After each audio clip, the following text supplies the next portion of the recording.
یلدا چی گرفتی؟ امسال شب یلدا چی گرفتیم؟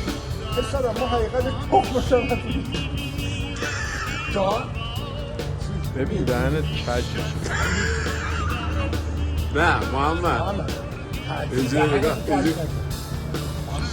یک لحظه سریع برمیگرد. خدمتتون